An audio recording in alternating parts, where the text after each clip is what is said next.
Hello and welcome back to our channel. Rachel here from Beautiful Budget. Today I want to talk about how to actually stick to your budget. It's one thing to make a budget, have it all drafted and ready to go.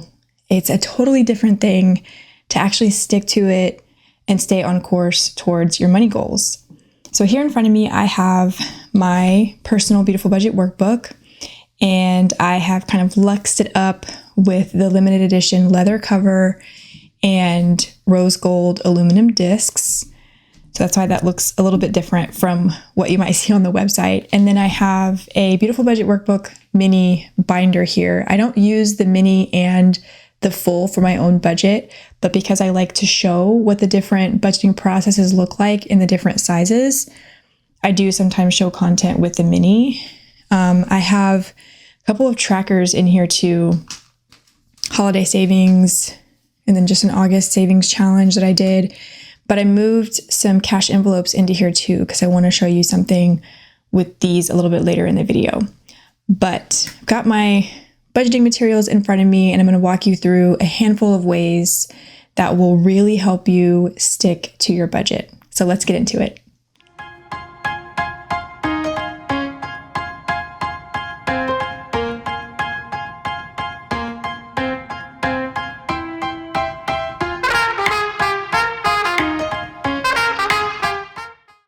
All right, before we get going, be sure to hit that subscribe button if you are looking forward to more budgeting videos, seeing more of the different tools that are created here at Beautiful Budget, and just learning more about how a budget can help you build wealth. Okay, so the first thing that I want to talk about when it comes to sticking to your budget is tracking expenses. So let me jump here to one of my weekly spreads. This is my weekly spread for September 12th to September 18th. I'm gonna go ahead and pop my bookmark out so you can see. So in this planner, you have weekly spread where you can jot down some notes for the week, meal planning, marking down what bills are due, all those things can be covered here in the weekly planner spread. But then you also have in the bottom half of the pages, the expense tracker. There's a process to follow with this that a lot of people kind of miss the very last step. So I'm going to walk you through an example of what I would consider a full expense tracking kind of process. So what do I mean by tracking expenses? Now, just by the name of that, you can probably guess, yes, that means that you're going to log everything that comes in and goes out of what is probably your checking account. And if you budget with somebody else, maybe it's like ours where it's joint checking, but the main account that your money moves into and out of, that's what you're going to be tracking expenses for. And when you start your day or at the very end of your day, however you'd like to implement this routine, but I do recommend every single day. It takes like 2 to 3 minutes a day to do this, to just jot down, okay, what did we purchase today? All right. Or if you're doing it in the morning, what did we purchase yesterday? What were all of the transactions from yesterday?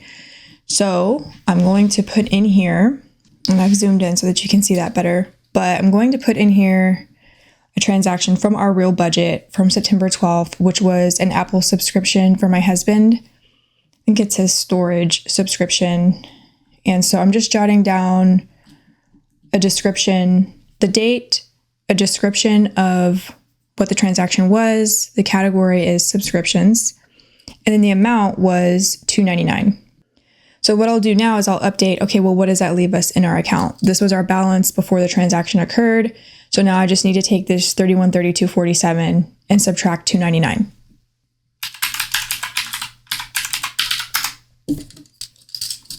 All right, so that leaves $31.29.48. And this is the part that I'm referring to when I say people tend to forget the very last step, which is, and it's probably hard to see here, but this says listed and actual. And this is something, whether you're using the Beautiful Budget workbook or you're using a different planner, this still needs to be part of the process. What that listed and actual means is popping back over to your budget pages, okay, for the budget that you're currently tracking expenses for. So for us, this is September 1st through the 14th. So I just logged an expense for the 12th, This is the budget we're currently in. So I'm popping back over to my budget worksheets and I'm going to find that transaction in this budget. Now, sometimes you have things that come up that aren't in your budget, and in that case, you're going to add it for the first time. But in this case, I did budget for this Apple storage subscription, and it is right here. I budgeted $254. What came out was actually $299.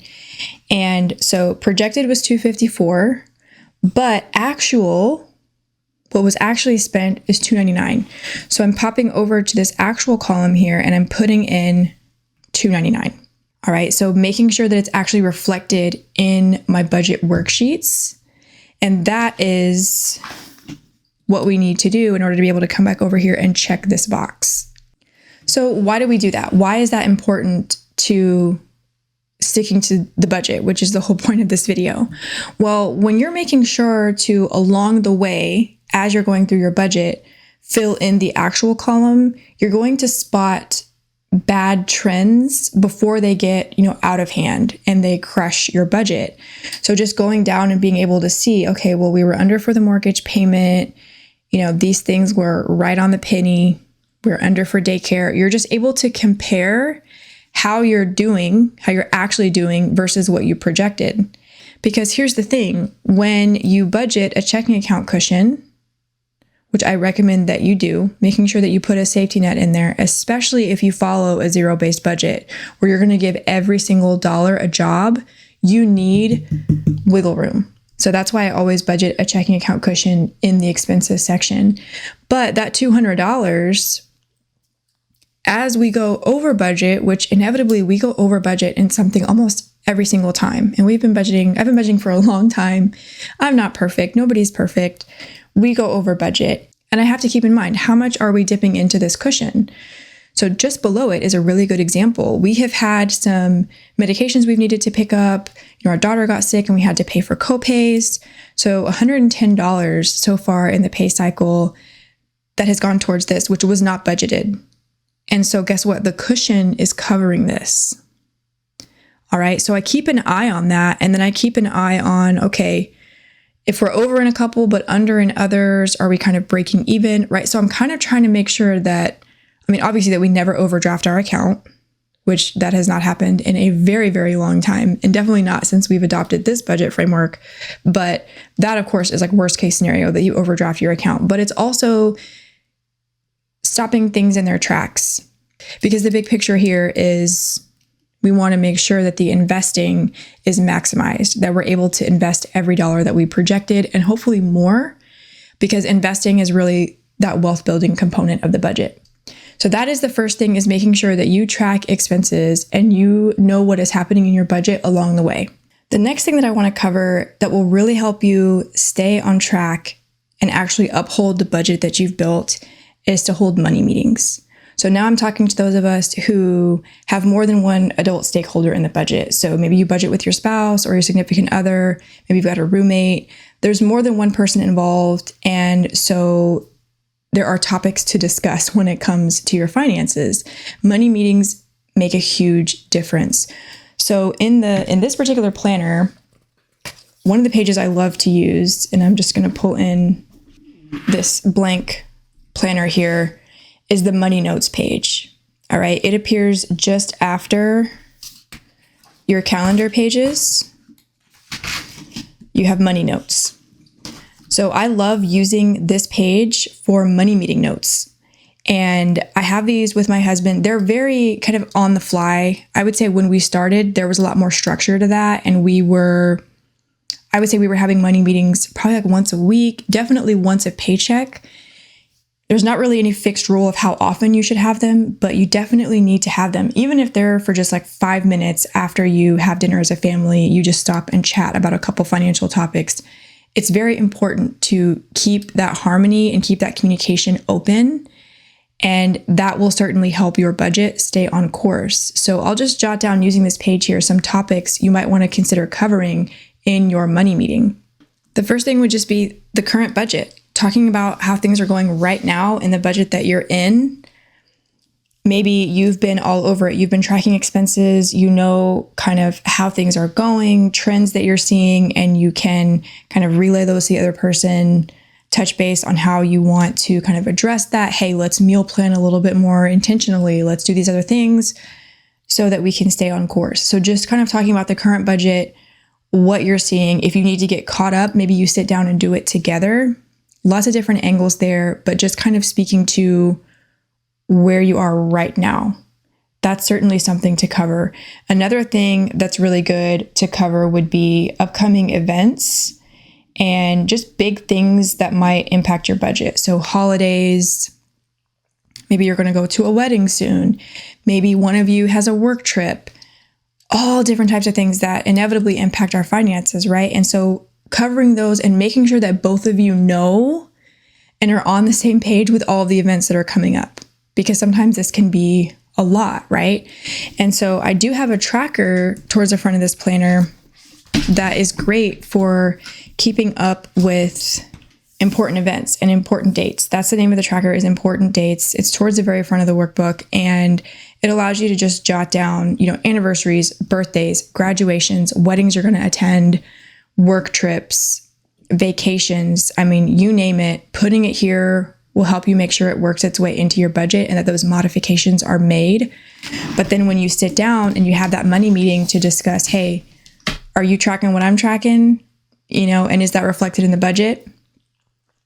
That's also going to be very helpful. In the event that you have credit cards integrated into your budget, it's a good idea to discuss kind of the reconciliation of those transactions. So maybe one or both of you just needs that reminder of, hey, let's go make sure that all the credit cards are paid down to zero. Let's make sure those are all paid off, especially if you're having this money meeting right at the close of the budget. This is definitely a time to make sure that your credit cards are all paid off and zeroed out before you start the next budget. So just reconciling transactions, making sure you know what transactions have occurred, and whoever is kind of, quarterbacking the budget really has a good idea of what has been going on in the checking account or across the credit cards. Just kind of discussing those, getting on the same page there. Another thing, your wish list. This may seem a little bit like, wait, what? But having both of you sit down and say, hey, here are some of the things that I'm interested in doing in the near future, or that I would really love to see funds devoted in this area. This is really where you get after what I call the fulfillment portfolio. Whoever's going to sit down and create the budget now has more awareness of what are some things that maybe we want to try to work in. And that brings me to my next point of just discussing goals. And if you haven't created goals, sitting down at the money meeting and trying to craft some, both joint ones and individual ones. What are some things that we want to do? Do we want to invest a certain amount of money this year? Do we want to pay off a credit card in full this quarter? Do we want to have more money meetings? Is that a goal to have 2 money meetings a week? Your goals can go in lots of different directions. And there's also a goal tracker in the front of this planner. So definitely, whatever tool it is that you're using, if it's an app, if it's a spreadsheet, just trying to make sure that things are singing the same song and that everything is cohesive. Okay, the third thing is be willing to switch it up. What do I mean by this? If you are noticing that you're having a hard time sticking to your budget, or things keep popping up that you didn't anticipate, or you're finding that it's just really hard to be disciplined in a certain area of your finances, be willing to do some different things. This is where I'm going to bring in my mini binder here to show you just a couple of ideas of what you might do, whether that's, using visual trackers, because maybe that visual aid serves as a strong motivator for you. And that's something that can kind of help you change your trajectory, savings challenges. But a big one, cash envelopes. I used to be so anti-cash envelopes. I used to think, okay, like those are only for people who are penny pinching. Not my thing. Don't want to go there. Cash is not king. I don't want to carry cash. I used to be so against it. I had so many things that I disliked about it. But when I realized that I really could not get a grip on our dining out spending a few years ago, cash envelopes changed the game. In fact, one single cash envelope for dining out is what I used back then to really kind of change course for us. And my goodness, it helped us build the discipline that we needed to slash our dining out spending in half. That's the effect it had in our finances. And I had to break out of my comfort zone and do something that I had kind of been against. And really, I had no good reason to be against it or to feel like I was above it. Honestly, if I'm being honest, that's kind of how I looked at it.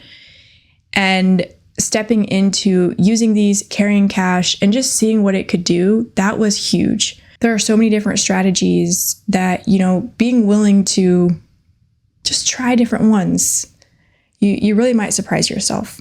Keep an open mind. Number 4, kind of along the same lines, is to just be kind to yourself. Give yourself grace when things maybe don't go your way, don't go exactly how you want them to go, don't go exactly as your budget is written. That's going to happen. And the last thing I want to cover in this video, how to actually stick to your budget, making sure that you are summarizing your month and doing something with those summaries. So at the end of a month, taking time to say, okay, where did our money go? By category: housing, transportation, utilities, subscriptions, right? These are all budget categories, kind of those filing cabinets for your budget. Where did our money go? What did we project to spend? What did we actually spend? And then once you have those numbers and you have those, hey, housing was 20% of the budget, investing was 15% of the budget. Once you have those numbers and those figures, doing something with them. If you sit down and you realize, hey, we actually spent more on, shopping and miscellaneous than we did investing. Shopping miscellaneous was 13% and investing was 8%. And you do that self-reflection and you say, okay, let's really analyze if that is in alignment with our goals. And if it's not, what do we need to do in this next budget to course correct? Course correction is pivotal to your long-term success with budgeting. That comes down to, the best way to figure out how to change your course. You need to know the course that you're on in the first place. Over here on the right in the monthly summary for the Beautiful Budget Workbook is a comparison to last month. You're kind of saying, okay, are we moving in a positive direction? Are we kind of staying the same? Are things going negatively and we need to stop it in its tracks? This is also a good thing to do. But at a minimum, making sure that at the end of the month, you're saying, where did our money actually go? This is how you get to, data-driven, objective responses to your financial habits. Being objective is what's best. So those are my 5 tips to actually staying on track with your budget. If you found this video helpful, please be sure to give it a thumbs up. Make sure to subscribe to the channel because there is lots more content to come on budgeting, how to use a budget planner to really get your money organized, work towards your financial goals, and ultimately build wealth while living life along the way. That balance is something that I stand for, and it's really kind of a core value here at Beautiful Budget. So I hope you enjoyed the video. Hope you found it helpful. Thank you for watching, and I will see you next time.